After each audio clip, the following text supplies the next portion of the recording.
네 길에.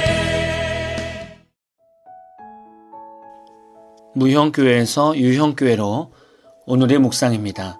40일 동안 예수 그리스도를 묵상하고 하나님의 은혜와 사랑을 묵상하는 시간이 되었으면 좋겠습니다. 오늘은 마태복음 22장 34절에서 40절까지 말씀을 묵상하겠습니다. 성경 말씀을 보겠습니다. 예수께서 사두개인들로 대답할 수 없게 하셨다함을 바리새인들이 듣고 모였는데 그 중에 한 율법사가 예수를 시험하여 묻되 선생님, 율법 중에서 어느 계명이 크니이까? 예수께서 이르시되 내 마음을 다하고 목숨을 다하고 뜻을 다하여 주 너의 하나님을 사랑하라 하셨으니 이것이 크고 첫째 되는 계명이요 둘째도 그와 같으니 내 이웃을 내 자신같이 사랑하라 하셨으니 이 두 계명이 온 율법과 선지자의 강령이니라. 오늘 말씀은 참 중요한 말씀입니다.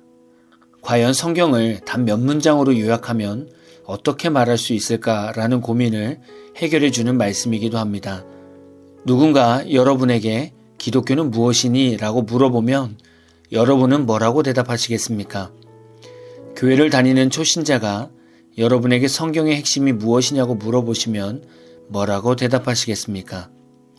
오늘 말씀에서 바리새인은 예수님을 말의 올무에 걸리게 해서 음해하려고 했습니다. 율법사는 율법에 박식한 사람이었고 이들은 율법을 해석하는 데 권위자요 전문가들이었습니다. 이 율법사를 불러서 예수님을 시험하려고 했습니다. 예수님께서 자칫 잘못 말씀하시면 바리새인들에게 올무가 될 수 있는 상황입니다. 율법사는 예수님께 어느 계명이 크냐고 물었습니다. 성경에는 얼마나 많은 하나님의 계명이 있습니까? 이 많은 율법과 계명 가운데서 큰 것을 뽑아서 말씀하셔야 하는 상황입니다. 여러분도 이런 질문을 받으신다면 순간 당황하실 수 있습니다. 예수님께서는 신명기 6장 5절 말씀과 레위기 19장 18절 말씀을 인용하셔서 답을 말씀하셨습니다.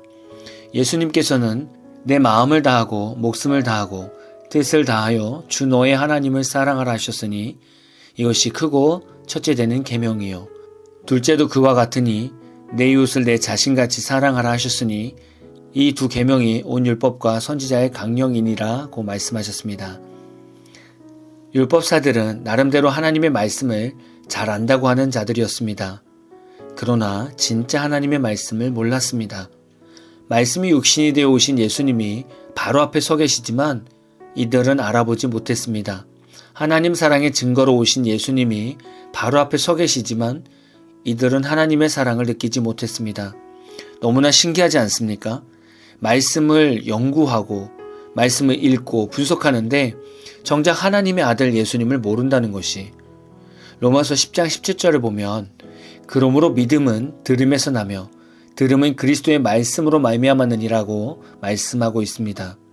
말씀을 읽고 연구하면 하나님을 향한 믿음이 자라나야 되지 않습니까? 말씀에는 하나님의 뜻과 분명한 의도가 나타나 있습니다. 그 뜻은 메시아 예수님을 향하고 있습니다. 그러나 그 어떤 바리새인도 율법사도 대제사장도 예수님을 하나님의 아들로 인정하지 않았습니다.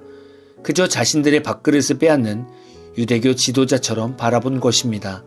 예수님은 하나님을 사랑하고 이웃을 사랑하는 것으로 성경의 두 뼈대를 말씀하셨습니다. 하나님은 왜 사랑을 가르쳤습니까? 하나님 자신이 사랑이시기 때문입니다. 그리고 그 사랑의 증거가 예수님이시기 때문입니다. 그래서 예수님을 믿는 자마다 하나님의 사랑을 알고 하나님의 사랑 안에 거할 수 있기 때문입니다. 이렇게 되면 세상 모든 사람들이 예수님을 믿지 않을 수 없습니다. 세상 모든 사람들이 서로 미워하고 질투할 수 없습니다. 하나님은 이런 아름다운 세상을 만들고 싶으셨던 것이죠. 이 말씀은 바리새인들에게만 말씀하시는 것이 아니라 이 시대를 살고 있는 저와 여러분에게도 말씀하십니다. 성경으로 머리가 커지는 성도가 아니라 마음이 커지는 성도가 되어야 합니다. 자칫 말씀을 많이 알고 하나님의 사랑이 없으면 그것은 또 다른 율법사가 되는 길을 걷는 것입니다. 많은 사람들이 이렇게 말하기도 합니다. 하나님은 사랑하겠는데 이웃을 내 자신과 같이 사랑하는 게 어렵다고. 이 말은 잘못된 것입니다. 하나님을 사랑한다면 이웃을 사랑할 수 있습니다. 이웃을 사랑하지 못하는 것은 둘 중에 하나입니다. 하나님을 아직 믿지 않는 것일 수 있고 하나님이 사랑하라는 말을 순종하지 않는 것일 수도 있습니다. 저도 그런 경험이 있습니다. 용서가 안 되는 사람이 있었습니다. 그런데 기도하면서 제 안에 계신 예수님께서 계속 제 마음의 문을 두드리시면서 너가 먼저 사랑하라고 음성을 주시는 겁니다. 아무리 예수님 음성이지만 도저히 순종이 안 되는 것입니다. 미운 사람을 위해 내가 먼저 용서하고 사랑하겠습니다라고 고백하는 것이 죽어도 싫었습니다. 그러나 예수님은 계속 제 마음의 문 밖에서 기다리고 계셨습니다. 제가 마지못해서 입술로만 고백했습니다. 제가 그 사람을 용서하고 사랑하겠습니다 라고 고백하는 순간 제 마음의 작은 문틈으로 하나님의 사랑을 부어주셨습니다. 감당할 수 없는 하나님의 사랑을 부어주셔서 얼마나 회개하며 울었는지 모릅니다. 그렇게 실컷 울며 기도하고 정신 차려보니 제 마음이 왜 이리 편하고 마음이 뻥 뚫리는 것인지 저는 아직도 그 기분을 잊을 수가 없습니다. 하나님은 우리에게 이웃을 내 자신같이 사랑하라고 말씀하셨지만 실질적으로는 우리는 입술로 고백하면서 마음의 문을 살짝만 열면 그때부터 하나님께서 우리 마음에 자신의 사랑을 불어넣어 주십니다. 그래서 사랑해야지가 아니라 사랑하게 되었다고 고백하게 만드십니다.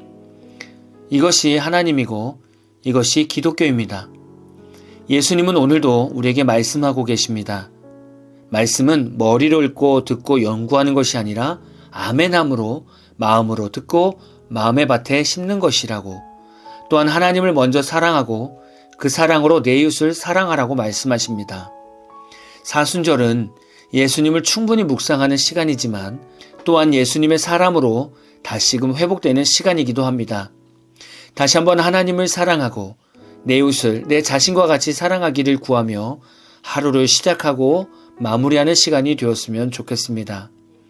오늘 마무리 찬양은 바라뉴송의 서로 사랑하라 라는 찬양입니다. 찬양 후에는 잔잔한 연주곡이 있습니다.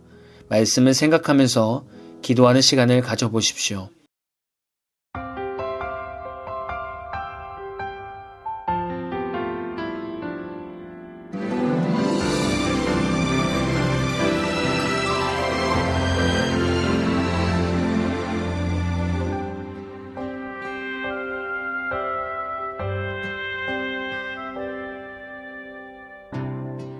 서로 사랑하라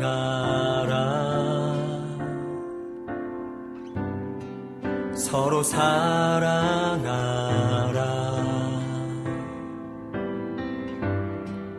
이는 내가 주는 새 계명이니 서로 사랑하라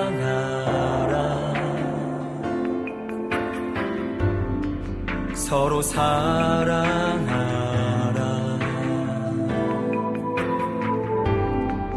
내가 너희를